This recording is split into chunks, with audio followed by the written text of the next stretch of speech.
오늘 본문 이야기는 약간 난해한 측면이 있습니다.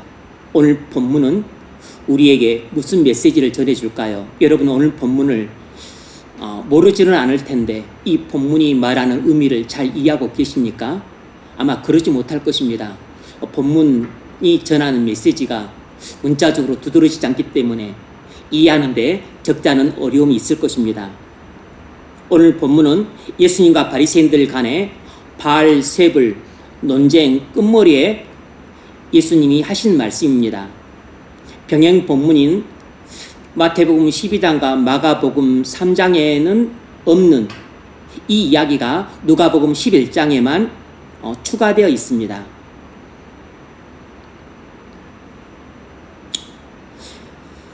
예수님이 벙어리 귀신을 쫓아내자 바리새인들이 예수님이 바알세불을 힘입어서 귀신을 쫓아낸다고 비난을 퍼붓습니다. 그러자 예수님이 이렇게 논박하셨어요. 분쟁하는 나라마다 망한다. 나는 바알세불이 아니라 하나님의 손을 힘입어서 귀신을 쫓아냈다. 그랬다면 이미 하나님의 나라가 이 땅에 임했다. 이렇게 논박하신 후에 이 오늘 본문 말씀을 추가하신 것입니다. 더러운 귀신이 사람에서 나갔을 때 물 없는 곳으로 다니며 쉬기를 구하되 얻지 못하고 이에 이르되 내가 나온 내 집으로 돌아가리라 하고 가서 보니 그 집이 청소되고 수리되었거늘 이에 가서 저보다 더 악한 귀신 7을 데리고 들어가서 거하니 그 사람의 나중 형편이 전보다 더 심하게 되느니라. 이 본문의 뜻이 무엇이겠습니까? 짤막한 본문이라 우리가 간과하기 쉽고 무시하기 쉬운데 사실상 이 본문 속에는 대단히 중요한 의미가 내포되어 있습니다. 오늘 본문에서 귀신은 악한 영을 가리킵니다. 예수님의 귀신 축출은 귀신을 사람으로부터 쫓아내는 것이지 귀신을 멸망시키는 것은 아닙니다. 그래서 귀신 축출은 그 자체로 완전한 구원이 아니에요. 사람에게서 귀신이 쫓겨나면 그 사람의 마음은 깨끗하게 정돈되는 것은 사실이지만 그것으로 그 사람이 구원받는 것은 아닙니다.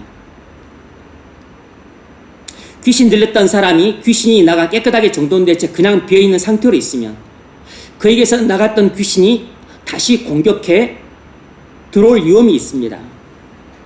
쫓겨나갔던 귀신이 다시 공격해서 들어올 때는 다른 더러운 귀신을 데리고 들어오게 되므로 나중 형편이 이전 형편보다 훨씬 악화되는 것입니다. 본문은 문자적으로 이런 뜻이에요. 귀신은 악한 영입니다. 그래서 악한 영에 의해서 자유함을 받은 사람은 악한 영이 나간 사실로 만족하지 말고 반드시 대책을 세워야 됩니다. 그러니까 어떤 사람에게서 귀신이 나갔어요. 그러면 그는 귀신으로부터 해방되고 구원받은 것은 사실입니다. 그렇다고 해서 완전히 그가 구원받은 사람은 아니에요. 일단 귀신이 나갔으니까 좋은 것은 사실이지만 그게 안전한 상태는 아닌 것입니다. 나갔던 귀신이 얼마든지 다시 돌아올 수 있고 뿐만 아니라 나갔던 귀신이 들어올 때 다른 귀신 7을 데리고 들어와서 나중 형편이 이전 형편보다 훨씬 안 좋아질 수 있다는 사실을 예수님이 경고하신 것입니다. 이것은 오늘 우리에게 하고 계신 말씀이에요. 예수님은 지금 이 말씀을 누구에게 하고 계십니까? 벙어리 귀신 들린 사람에게 하고 있는 것이 아니고 지금 자신을 논박하고 있는 바리새인들에게, 즉 유대인들에게 하고 계신 말씀입니다. 유대인들은 율법을 지킴으로 자신을 도덕적으로 개혁하려고 끊임없이 시도해 왔습니다. 그래서 마음이 깨끗하게 청소되고 정성된 것처럼 보여서 안심했어요. 그러나 악한 영은 사실 쫓겨나는 것이 아니라 활동을 위하고 있다가 나중에 더 악한 영을 데리고 유대인들 마음 안에 들어왔다고 말씀하신 것입니다. 그래서 지금 유대인들의 형편이 마치 악한 영이 나가 마음이 깨끗하게 정돈되어 텅 비어있는 위험한 상태라는 것입니다. 그냥 내버려두면 쫓겨났던 악한 영이 다시 공격해서 더 악한 영들을 데리고 들어와 나중 형편이 이전 형편보다 훨씬 나빠질 것을 경고하고 계신 것입니다. 오늘 본문은 예수님이 바리새인들에게 안타까운 마음으로 하시는 사랑 어린 경고예요. 오늘 본문 속에 담긴 교훈이 무엇이겠습니까? 중생 없는 회개는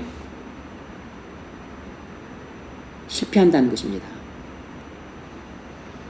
여러분, 중생 없는 회개는 반드시 실패합니다.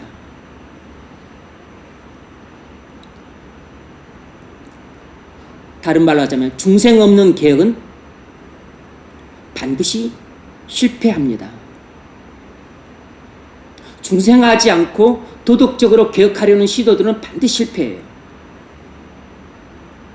우리는 바리새인들처럼 하나님 말씀을 지킴으로 자신을 도덕적으로 개혁하려고 끊임없이 노력해왔습니다. 그러나 그것은 마치 악한 영이 나가서 마음이 깨끗하게 정돈된 상태에 있는 사람과 같은 것입니다. 성령께서 여러분 안에 들어오지 않으시면 결국 나갔던 영이 다시 깨끗하게 청소된 여러분 마음 안에 들어오되 7영을 데리고 들어와서 나중 형편이 이전 형편보다 더 악화될 수 있는 것입니다. 무엇을 할 수 있습니까?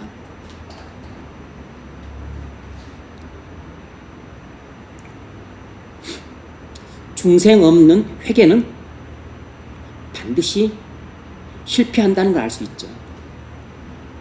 여러분, 성령의 내주 없이 단순히 삶의 계획을 이루는 데 만족하는 것은 아주 위험합니다. 여러분이 말씀을 듣고 각성을 받아서 회개를 시도합니다. 죄도 조금 깨닫고 그리고 애통하는 마음도 조금 들고 그리고 죄를 버리려고 하는 의지도 조금 생겼어요. 그래서 회개 기도를 하고 회개를 시도합니다.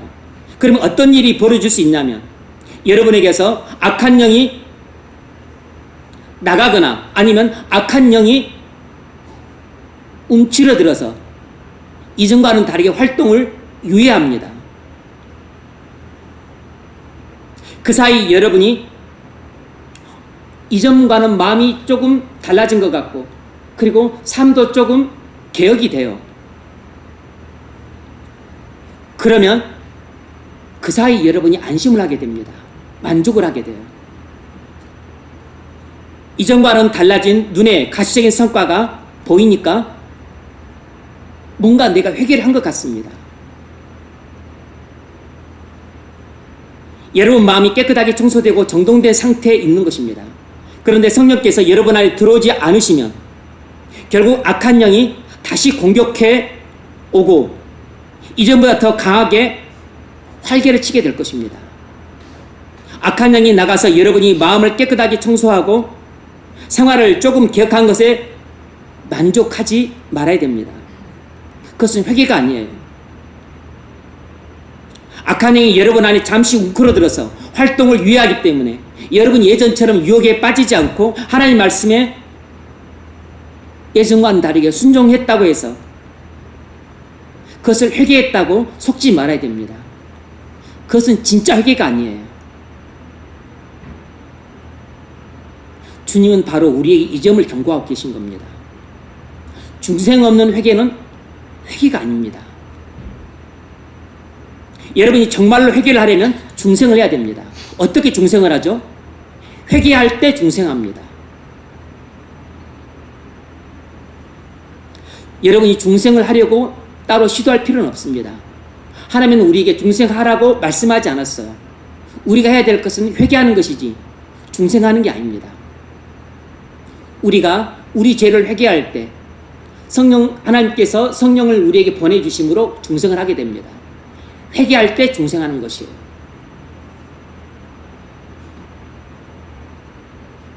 성령의 내주 없이 회개할 수 없습니다. 단지 악한 영이 잠시 물러가고 또 악한 영이 잠시 내 안에서 잠잠해서 내가 유혹을 이기고 일부 생활을 개혁했다고 해서 회개한 것이 아닙니다. 거기에 멈추면 여러분의 나중 형편이 이전보다 훨씬 악화될 수 있습니다. 오늘 예수님은 우리에게 이 점을 경고하고 계신 것이에요. 오늘 본문 말씀은 악한 영이 나갔으나 아직 성령이 들어오지 않은 사람의 마음을 묘사하고 있습니다. 그렇다면 이 말씀 속에 담긴 진리가 무엇이겠습니까? 하나님 말씀을 듣고 약간 마음의 변화와 하나님 말씀을 듣고 약간 마음의 변화로 끝나는 사람의 영적 상태는 대단히 위험하다는 것입니다. 하나님 말씀을 듣고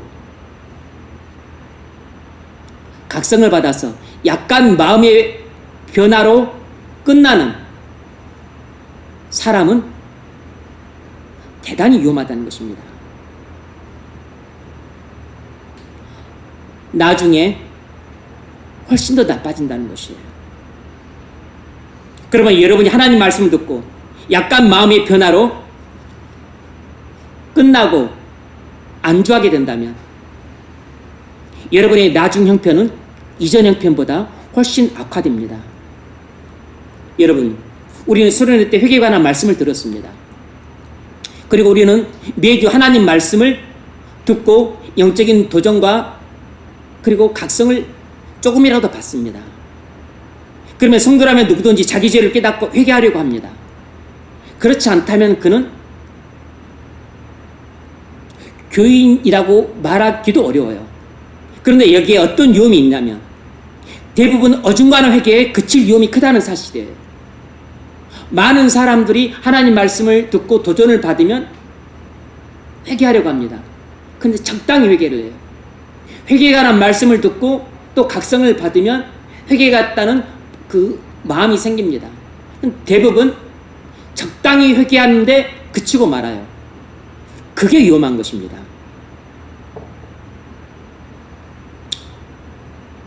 어중간한 회개에 만족하고 도중에 그친 사람의 영적인 상태는 나중에 훨씬 더 나빠집니다.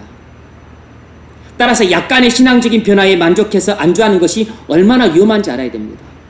오늘 본문에서 예수님이 그 점을 우리에게 강하게 경고하고 계세요. 여러분, 회개를 하려면 성령을 받을 때까지 하셔야 됩니다. 성령을 받는 회개, 그것이 진짜 회개입니다. 회개를 하려면 중생할 때까지 회개하십시오. 중생에 이르는 회개, 그것이 바로 생명 얻는 회개입니다. 그렇다면 왜 이 대목에서 주님은 이 말씀을 하고 계실까요? 그 이유가 중요하겠죠. 그것은 지금 자기 앞에 서 있는 유대인들의 영적인 상태가 바로 이 비유와 똑같았기 때문입니다. 바로 지금 예수님이 말씀하신 이 비유는 지금 자기 앞에 서 있는 바리새인들, 유대인들의 마음 상태와 똑같았기 때문에 그들에게 하고 계신 말씀이었습니다. 유대인들은 하나님께로부터 율법을 받고 나서 도덕적인 사람이 되었습니다. 그들은 마음을 다해서 율법을 지키고 노력했어요. 하나님의 율법을 들으면서 약간 마음이 서러졌고 약간 행위의 변화도 뒤따랐습니다. 그들은 자신들의 이런 도덕적인 변화에 만족하고 안주했습니다. 유대인들은 악한 영이 쫓겨나서 마음이 청소되고 정돈된 상태의 마음을 갖고 있는 사람의 모습이었어요. 그러니까 도덕적인 관점에서만 보자면 이방인들과는 비교할 수가 없는 것입니다. 도덕적인 수준이 엄청 높은 것이에요. 그러나 성령께서 들어오시지 않았습니다. 그게 문제였어요. 예수님은 그 점을 지적한 것입니다. 성령께서 그들 안에 들어오지 않으셨기 때문에 그들은 하나님의 말씀을 듣고 각성을 받아서 악한 영이 떠나고 그들의 마음을 깨끗하게 청소를 했습니다. 근데 성령이 들어오시지 않았어요. 어떻게 됐을까요? 나갔던 악한 영이 다시 그들 마음에 들어왔고 들어올 때 친구 7을 데리고 들어와서 이전에 그 유대인들의 마음의 형편이 지금 현재 유대인들의 마음의 형편이 하나님의 율법을 듣기 전, 그래서 그들이 각성받고 회개한다고 설치기 전, 이전 마음 상태보다도 훨씬 지금이 악해졌다는 것입니다. 훨씬 더 나빠졌다는 것이에요. 어느 정도로 나빠졌냐면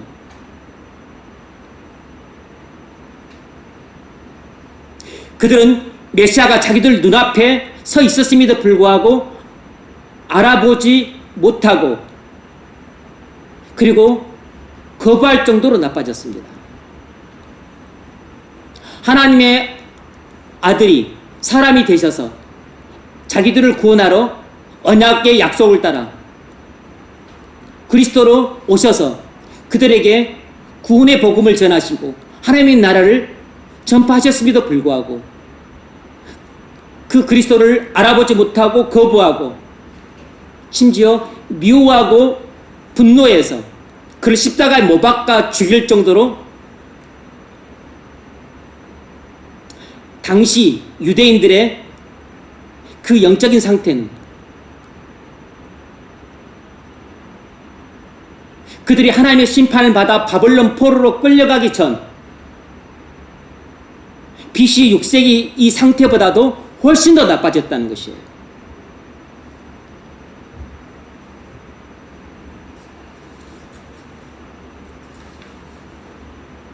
바로 이 이야기는 주님이 자기 눈앞에 있는 유대인들을 두고 하신 말씀이었습니다. 이 이야기는 예수님 당시 유대인들에 대한 이야기였어요. 이 이야기는 지금 오늘 말씀을 듣고 있는 우리들에 대한 이야기인 겁니다.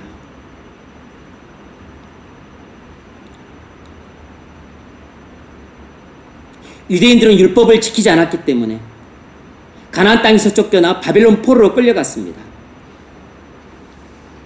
포로에서 해방된 후 학사 에스라의 가르침을 받은 후부터 그들은 율법을 다시 지키기 시작했어요. 왜냐하면 그들이 하나님의 율법을 지키지 않아 하나님의 심판을 받아 바벨론 포로로 끌려갔다는 사실을 자신들이 깨달았기 때문에 학사로 에스라부터 율법을 배우면서부터 그것을 통절하게 깨달았어요. 그래서 다시는 이제 하나님의 율법을 어기지 않고 율법을 지키리라 이렇게 굳게 결심하고 노력했어요. 그래서 그들은 이전과 다르게 하나님의 율법을 열심히 지키기 시작했습니다. 회개한 것이죠. 그래서 그들은 하나님의 말씀을 붙들고 지키려고 노력했고 기도했습니다. 어떻게 됐을까요? 악한 영이 떠나갔어요. 그래서 그들의 마음은 깨끗하게 청소가 되고 정돈이 되었습니다. 그런데 그 뒤에 그들에게 성령이 들어오시지 않았어요. 떠나갔던 악한 영이 깨끗하게 청소가 되고 정돈된 그들의 마음에 다시 7개 신을 갖고 다시 들어왔습니다.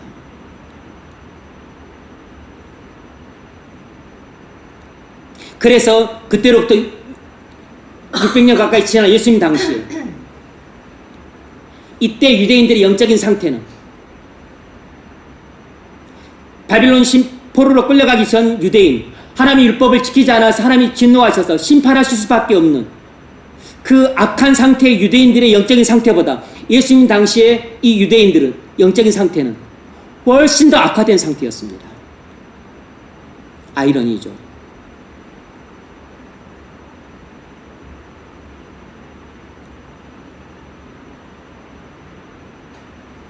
그들은 학사 에스라로 가르침을 받고 나서 어느 정도 마음이 변화되고 어느 정도 행위가 변화되었어요. 그들은 율법주의적인 사람이 되어서 겉으로 볼 때는 무척 도덕적인 사람들이었습니다. 그런데 그들은 영적인 측면에서 볼 때 포로 해방 후에 율법을 지키면서 어느 정도 마음의 변화와 행위의 변화가 나타났을 때가 바벨론 포로로 끌려가기 전보다 훨씬 더 강팍해졌습니다. 그리고 예수님 당시 그들이 하나님의 율법을 지키면서 훨씬 더 도덕적인 그런 마음의 상태를 갖고 있던 그 유대인들의 상태가 하나님의 율법을 어기고 부득하게 살던 이 유대인들의 영적인 상태보다도 훨씬 더 나빴던 겁니다. 이때도 나빴지만 학사 에스라의 가르침을 받고 영적인 각성을 받고 하나님의 율법을 지키면서 악한 영이 떠나고 마음이 깨끗하게 청소가 되고 그런데 성령이 들어오지 않으심으로 악한 영이 다시 들어온 상태는 하나님의 율법을 지키지 않으므로 하나님의 심판을 받을 때 유대인의 상태보다도 훨씬 더 나빠졌습니다. 예수님은 유대인들에게 그 이야기를 비유로 말씀하고 계셨는데 유대인들은 도통 알아먹지를 못했어요.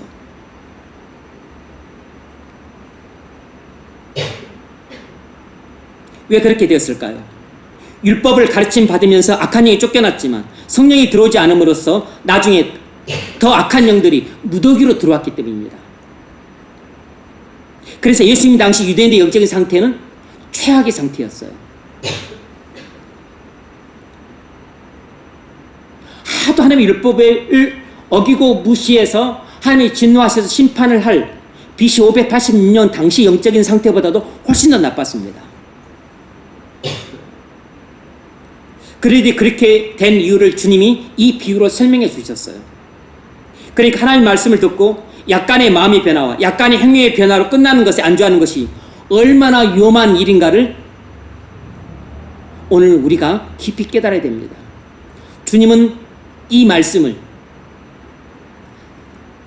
문자적으로는 유대인에게 하고 계시지만 영적으로는 오늘 우리에게 하고 계신 것이에요.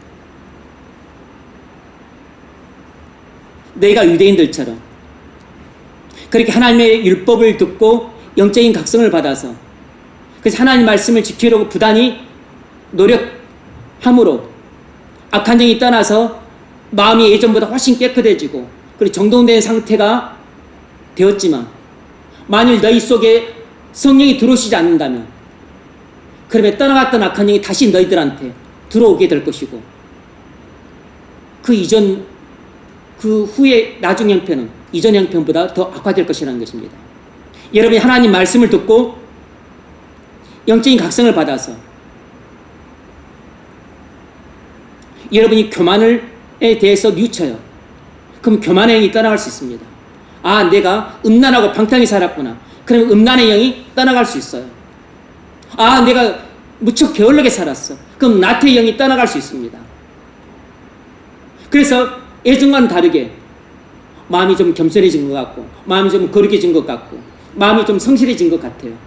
그래서 그 생활도 성실하게 나타나고 좀 더 말씀을 사랑하고 그리고 좀 더 낮아진 모습의 삶의 변화도 나타나요. 그러면 우리는 어리석기 때문에 또 방심을 합니다. 아, 내가 좀 나아졌어. 개혁이 되었어. 이렇게 지내다 보면 성령이 들어오시지 않았는데 성령을 받지 못한 상태, 이게 문제인 겁니다. 성령이 들어오시지 않으면 주인이 없기 때문에, 여러분 안에 주인이 없기 때문에 무주공산이니까 주인이 들어오려고 그래요. 성령이 들어오셔서 주인이 돼야 되는데 성령이 들어오시지 않으면 나갔던 교만의 영이 나중에는 오만무도한 영을 데리고 들어오고 음란의 영이 떠나갔다가 방탕의 영 그리고 사치와 허영의 영까지 데리고 들어옵니다. 게으름의 영이 떠나갔다가 자기만 들어오는 게 아니고 거짓의 영, 유전의 영까지 데리고 들어옵니다.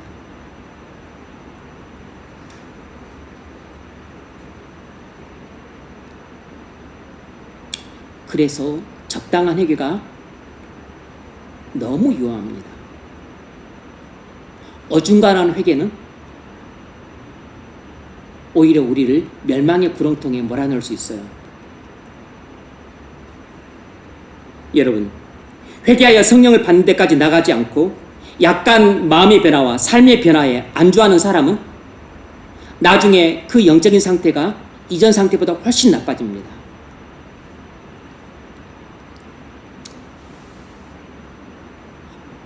어떤 사람이 어렸을 때부터 교회를 다녔습니다. 그런데 청년 시절에 교회에 실망하고서 도중에 안 나갔어요. 근데 또 다시 은혜로 교회를 나가게 되었습니다. 복음을 들었어요. 영적인 각성을 받습니다. 그래서 마음의 변화도 있고 삶의 변화도 있어요. 이전과는 확연하게 다르게 신앙생활합니다. 열심히 신앙생활하고 또 성실하게 신앙생활합니다.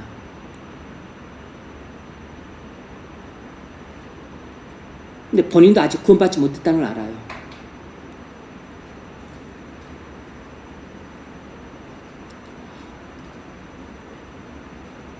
마음이 예전보다는 조금 깨끗해지고 그리고 삶도 청소가 되어서 좀 정돈이 되었어요. 그런데 문제는 성령이 들어오시지 않는 겁니다. 그래서 결국 나중에는 정말 악한 영이 들어왔어요. 두려움의 영, 불안의 영, 걱정의 영만 예전에 있던 영이 떠나갔다 다시 들어왔을 뿐만 아니라 이제는 정신을 혼미하게 만드는 악한 영까지 데리고 들어왔어요. 정신이 아주 혼미해져 버렸습니다. 복음과 율법을 듣기 전보다 오히려 복음과 율법을 듣고 나서 마음의 약간의 변화와 삶의 약간의 변화에 안주하다가 방심하다 보니까 오히려 떠났던 그 불안과 두려움의 영이 들어오면서 다른 악한 영까지 데리고 들어왔어요. 그래서 완전히 정신이 혼미해졌습니다.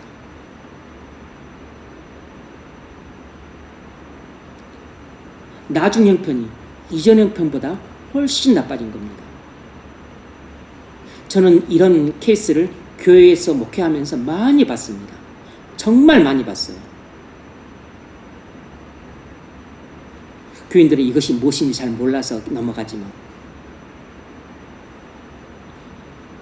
예수님의 오늘 본문 이 말씀은 그 당시에는 유대인들에게 하신 말씀이었지만 이게 1차적인 의미지만 궁극적이고 본질적으로 우리에게 하고 계신 말씀이에요. 어떤 청년이 어렸을 때부터 교회를 다니고 신앙생활을 했습니다.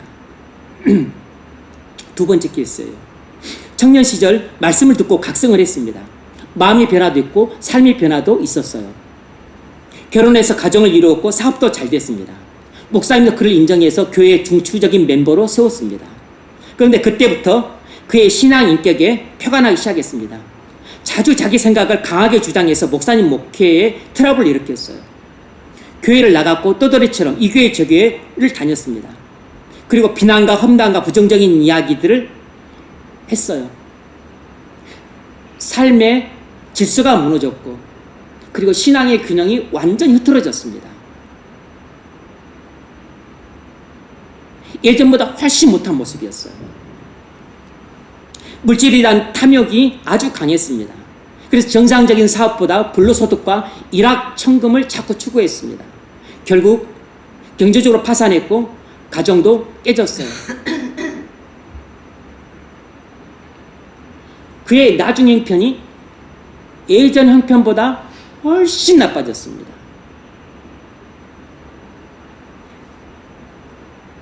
하나님은 무소불능하시기 때문에 못하실 일 없지만 그가 과연 회복될 수 있을지는 미지수예요.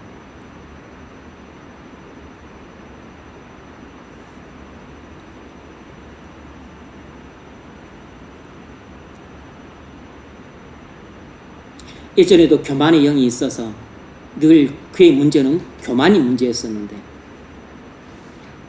마음의 변화와 삶의 변화가 있었을 때도 교만의 영은 떠나지 않았던 것 같아요. 나중에 그 교만의 영이 만 들어온 게 아니고 탐욕의 영, 게으름의 영, 그리고 불신의 영, 온갖 악한 영들을 가지고 다시 들어왔습니다. 교회를 다니면 신앙이 그냥 마냥 상승곡선을 긋는 게 아닙니다. 교회를 다니면 항상 주님만 일어나는 게 아니에요. 예전에는 말씀 묵상 잘한다고 그가 교리 진술했던 것을 누가 저한테 보여준 적이 있습니다. 교리 진술 잘하면 뭐합니까? 그 뭐 어쨌다는 겁니까?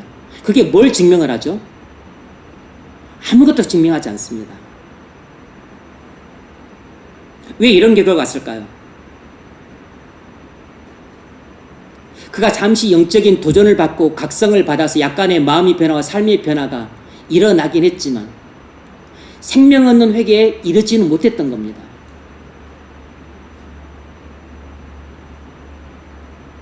그는 유대인들의 형편과 똑같았던 것이에요. 그는 율법과 복음을 듣고 각성을 받아서 어느 정도 마음의 변화, 삶의 변화가 있었지만 성령을 받은 것은 아니었습니다. 악한 영이 떠나 마음이 청소가 되었지만 성령이 내주하지 않으심으로 악한 영이 다시 들어왔고, 들어올 때 이전에 없던 더 악한 영들을 데리고 들어오므로 그의 나중 형편이 이전 형편보다 훨씬 악화가 된 겁니다. 회복이 될 수 있을까 정도로 악화가 되었어요. 그 사람의 회개에 대해서 본인도 속고 목사님도 속고 다른 교인들도 다 속았던 겁니다. 얼마든지 이런 일이 일어날 수 있습니다. 그래서 이런 전철을 밟지 않도록 하기 위해서 우리가 이 본문을 배우는 것이에요. 은혜가 마음을 지배하지 않는다면 눈에 보이는 죄를 짓지 않다 할지라도 그건 아무것도 아닙니다. 우리 마음이 청소가 되고 정돈되었다고 해서 안전한 것이 아니에요. 우리 마음에 옛주인이 떠나갔으면 새주인이 들어와야만 됩니다. 무주공산이 될 때가 제일 위험한 것이에요. 유대인들의 마음이 그토록 바벨론 포로 전 유대인들의 마음 상태가 대단히 악한 상태였는데, 이 상태보다도 예수님 당시에 유대인들의 마음 상태가 훨씬 더 악했던 것은 그들이 포로 귀환하고 나서 학사 이스라엘 율법의 가르침을 받고 각성을 바꿔서 그들이 마음이 깨끗해지고 청소가 되었는데, 그래서 악한 영이 떠났는데 그들 마음을 주장할 주인이 없었던 겁니다. 무주공산이 됐던 것이에요. 무주공산이 된 상태가 제일 위험한 상태입니다. 무주공산이 되면 그 공산을 차지하기 위해서 떠나갔던 악한 영이 다른 친구들을 데리고 들어오기 십상인 것입니다. 마음에 성령이 들어오셔서 왕으로 자정을 하고 계셔야 사단도 손대지 못하고 악한 영도 들어올 수 없습니다. 귀신이 들린 사람들은 성령이 그 안에 계시지 않기 때문에 들어오는 것이에요. 성령이 계시는데 어떻게 귀신이 들어옵니까? 사단조차도 손을 못 대는데.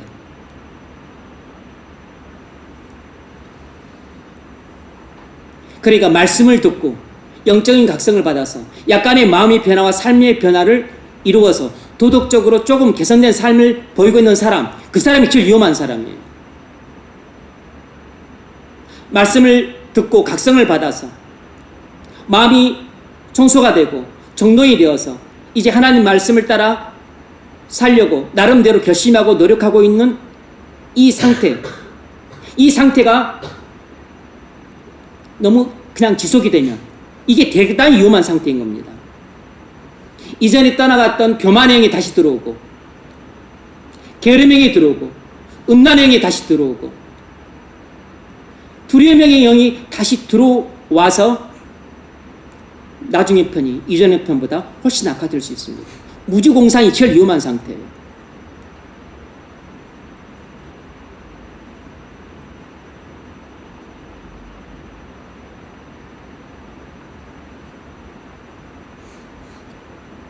잠시 쫓겨난 옛주인이 악한 친구를 데리고 다시 들어옵니다. 악한 영이 쫓겨났다 해서 안심하면 안 됩니다. 반드시 그 빈 자리를 성령께서 차지하셔야만 해요. 주님이 우리 심령 가운데 내주하셔야 합니다. 우리는 도덕적인 사람이 될 뿐만 아니라 영적인 사람이 돼야 됩니다. 그런데 많은 사람들이 교회에 나와서 도덕적인 사람이 되는 것으로 만족하고 안주합니다. 정직하고 성실한 사람, 착하고 다정다감한 사람, 사력 있고 포용적인 사람이 되는 것은 좋은 일이지만 거기에 만족하고 안주하면 안 됩니다. 여러분이 하나님 말씀을 듣고 단순히 이런 마음의 도덕적인 변화로만 끝난다면 여러분의 나중에 영적인 상태는 이전에 하나님 말씀을 듣고 각성받기 전의 상태보다도 훨씬 나빠져요. 그래서 적당히 회개하는 것이 제일 위험합니다. 적당히 회개하는 것이 위험하니까 어차피 생명은 회개에 이르지 못할 바에는 차라리 회개하겠다는 시도조차 안 하는 게 낫겠다고 생각하는 것은 구더기 무서 장 못 담그겠다고 하는 것처럼 어리석은 생각입니다. 생명 없는 회개에 이를 때까지 적당한 회개에 안주하지 않고 속지 말아야겠다는 교훈을 마음에 새겨야죠. 그것이 오늘 말씀을 믿음으로 받는 사람의 태도라고 할 수 있어요. 그런데 많은 사람들이 또 사단의 그 거짓말에 속아서 그래 어차피 뭐 성령을 받는 회개에 이르지 못할 바에는 또 회개하려고 했다가 적당한 회개에 끝나게 되면 오히려 안 한 마음 못하다.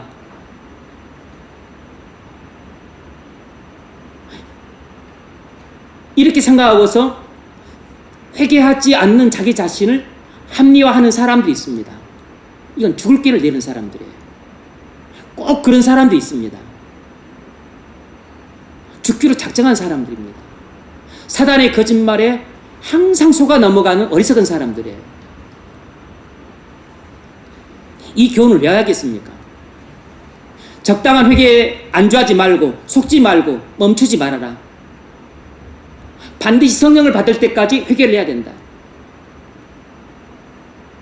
중생에 이르는 회개가 생명 얻는 회개다. 그러므로 생명 얻는 회개에 이르는 증거는 너가 성령을 받는 것이다. 이 교훈을 마음에 새기고 성령을 받을 때까지 참된 회개를 해야겠다. 이렇게 마음가짐을 가지는 것이 말씀을 믿음으로 받는 것이죠.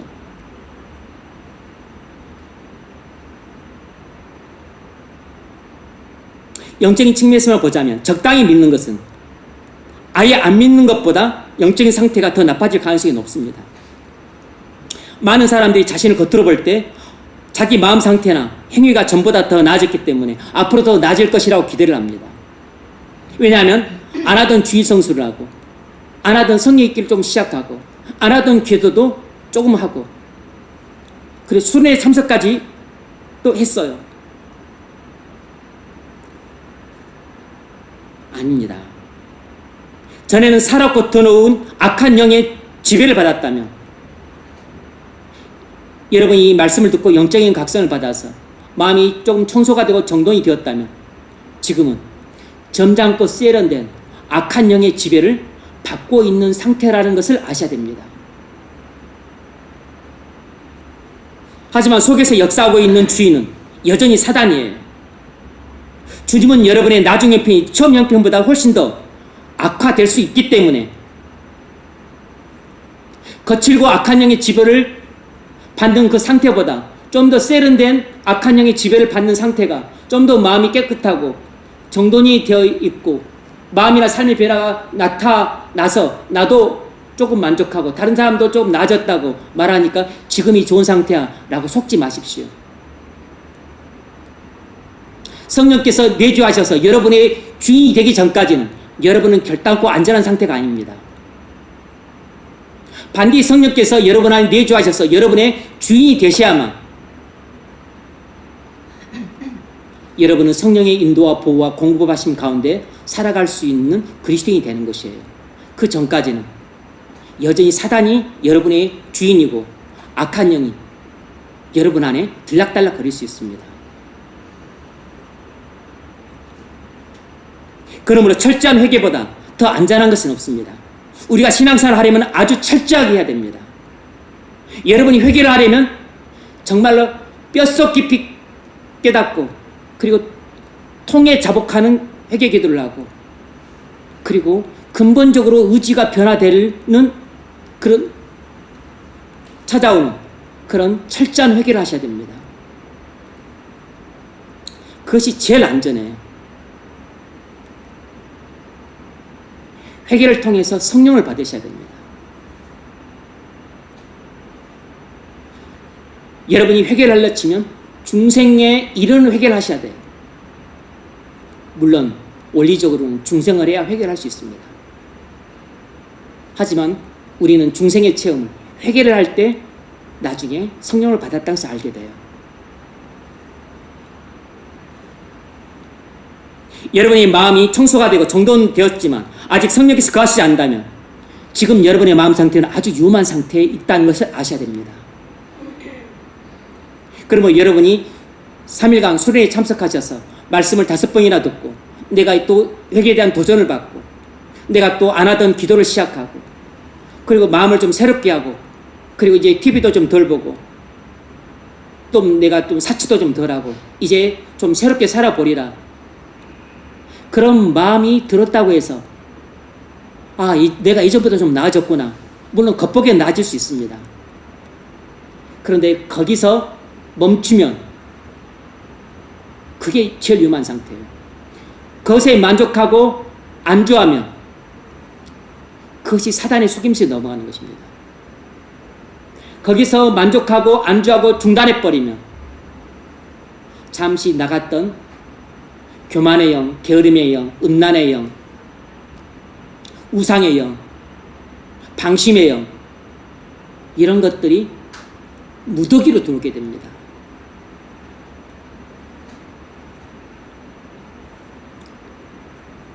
예수님은 우리에게 그 위험성을 경고하고 계신 것입니다. 그래서 도덕적인 설교가 해로운 것이에요. 도덕적인 설교는 사람들에게 도덕적인 수준의 변화만 가져옵니다. 여러분의 마음을 약간 도덕적으로 변화시키고 행동을 도덕적으로 변화시킬 뿐이에요. 이런 경천동지할 말씀을 전하는데, 그래서 그런 도덕적인 변화에 만족하고 안주하게 만듭니다. 그리고선 자신이 구원 얻었다고 믿게 만들어요. 계속 말씀을 지키면 모든 것이 점점 잘 될 것이라고 착각합니다. 오늘날 교회 안에는 이런 사람들이 많습니다. 주님이 바로 이런 사람들을 두고 오늘 본문을 말씀하신 것이에요.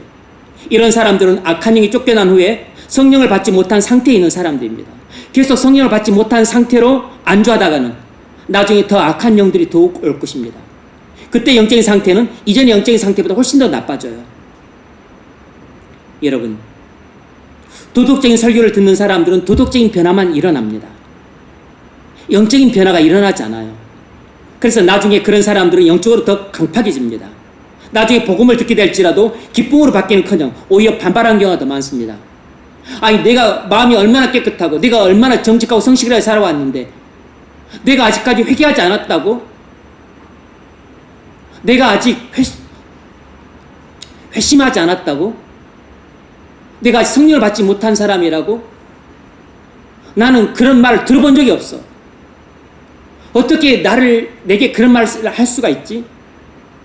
내가 안수 집사고 권사고 장로인데? 이런 일들이 일어나는 겁니다. 도덕적인 설교를 듣기 전보다 영적인 상태가 훨씬 더 나빠집니다. 도덕적인 설교는 우리를 도덕적인 사람으로 만들기 때문에 오히려 우리는 도덕적으로 변화가 되어도 영적인 상태는 더 나빠지게 됩니다. 그 상태가 무슨 상태냐면 바로 예수님 당시에 딱 유대인들의 상태예요. 그들이 대단히 도덕적인 사람들이었지만 그러나 영적으로는 가장 강팍한 상태였습니다. 그래서 도덕적인 설교 해악이 이루 말할 수 없는 것이에요. 그러므로 복음 설교가 얼마나 중요한지 모릅니다. 물론 복음을 들어도 약간의 도덕적인 변화에 머무는 경우들이 있습니다. 거기에 만족하고 안주하고 방심하다가는 악한 영들이 들어와서 나중 상태가 이전 상태보다 더 나빠지는 경우도 꽤 있어요. 그러나 복음을 제대로 듣는다면 누구라도 악한 영이 쫓겨나는 정도의 약간의 도덕적인 변화에 머물지 않고 반드시 성령이 내주하시는 영적인 변화에 도달하게 될 겁니다. 그래서 여러분들에게 이 유대인들의 전철을 밟지 말라고 조심스럽게 경고하고 있는 겁니다.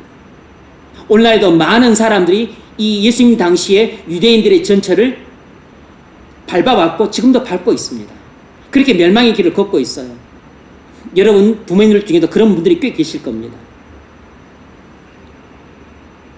어중간한 회개는 정말로 위험합니다. 어중간한 신앙도 정말로 위험해요. 철저한 회개가 가장 안전합니다. 철저한 믿음이 제일 안전해요. 무엇이 철저한 회개입니까? 성령을 받는 회개입니다.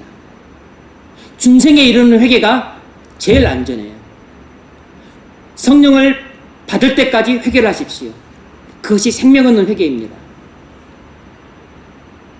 여러분이 악한 영이 쫓겨났지만 아직 성령을 받지 못한 사람이라면 여러분은 교회 밖에 있는 불신자들보다도 영적으로 더 위험한 상태에 있을 수 있습니다. 만일 악한 영이 더 악한 영들을 데리고 여러분 마음속으로 들어온다면 그때 여러분의 마음은 복음을 듣기 전보다 더 강팍해질 것입니다. 그때는 복음을 거부하고 반발하게 돼요. 말씀을 맺겠습니다. 그러므로 여러분, 복음을 듣고 마음이나 생활에 약간의 변화가 있다고 해서 안주하지 마십시오. 만족하고 멈추지 마세요. 그것은 시작일 뿐입니다. 작은 변화에 안주하지 마세요. 그건 참된 회개가 아닙니다. 악한 영이 쫓겨나서 그런 마음이 온 것인데 만약 성령이 들어오지 않는다면 나중에 더 악한 영들이 무더기로 들어옵니다. 여러분 마음은 상상할 수 없을 정도로 강팍하게 될 것이에요. 실제로 교회 안에서 많은 교인들에게 그런 일이 일어났습니다. 지금도 일어나고 있어요. 장로님이지만 마음이 강팍한 분들, 권사님, 집사님, 중직자들이지만 마음이 강팍한 분들 있으시잖아요. 교회를 오랫동안 다녔지만 오히려 초신자들보다도 마음이 훨씬 더 굳어있는 사람들 있잖아요. 그러므로 회개하려거든 어중간하게 회개하지 말고 철저하게 회개를 하십시오. 성령을 받을 때까지 회개를 하세요. 중생에 이를 때까지 회개를 하십시오. 그것이 생명 얻는 회개입니다. 여러분, 적당히 회개하지 마십시오. 적당한 회개는 제일 위험합니다. 하나님의 말씀을 듣고 각성을 받아서 회개를 시작했다면 여러분 목숨을 걸고 중생할 때까지 회개를 하십시오. 성령을 받을 때까지 회개를 하세요. 그러려면 제일 중요한 것은 자기 죄를 깊이 깨닫는 것입니다. 자기 죄를 깊이 깨닫는 것이 회개의 시작이자 회개의 관건이에요.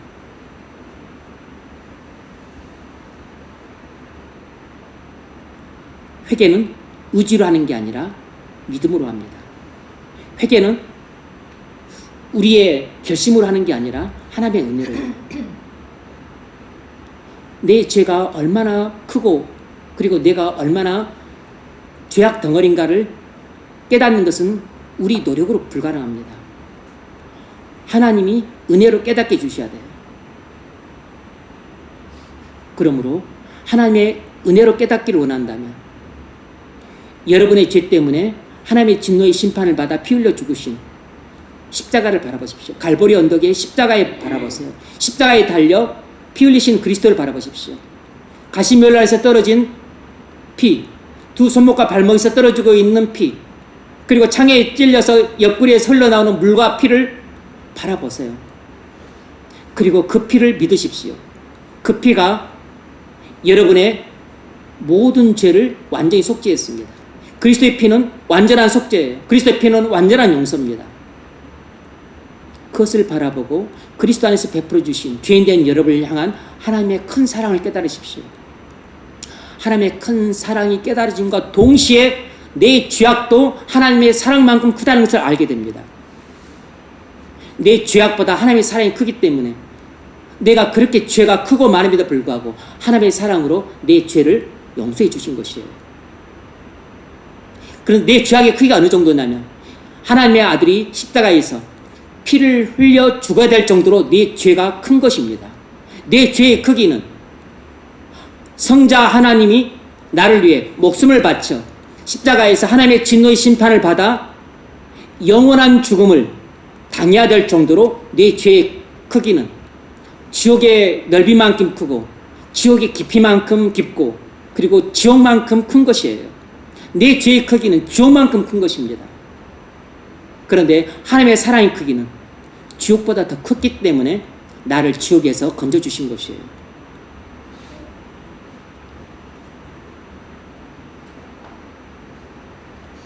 믿으려거든 적당히 믿지 말고 철저하게 믿으세요. 믿으려거든 어중간하게 믿지 말고 완전히 믿으십시오. 그것이 가장 안전한 길입니다. 하나님의 말씀을 듣고 각성을 받아서 마음을 깨끗이 하고 정돈하는 것은 좋은 일입니다. 악한 영이 떠나가는 것은 좋은 일이에요. 거기에 만족하고 안주하지 마십시오.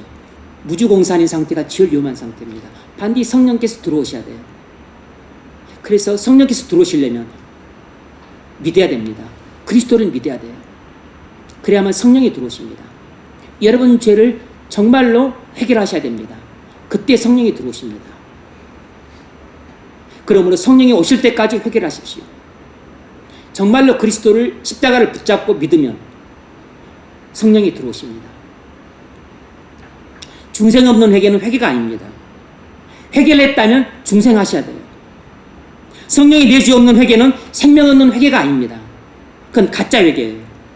생명 없는 회개는 반드시 성령이 여러분 안에 들어오십니다. 적당한 회개에 안주하지 마십시오. 이건 예수님 당시 유대인들이 범했던 치명적인 실수였습니다. 우리는 그 교훈을 오늘 받았습니다. 그러므로 여러분 결심하십시오. 어중간한 회개에 그치지 않으리라. 내가 적당한 회개에 안주하지 않으리라. 철저한 회개를 하리라. 나는 중생할 때까지 회개하리라. 나는 반드시 회개를 통해서 성령을 받으리라. 그것이 생명 없는 회개입니다. 성령을 받는 생명 없는 회개에 이룰 수 있기를 주의 이름으로 축원합니다.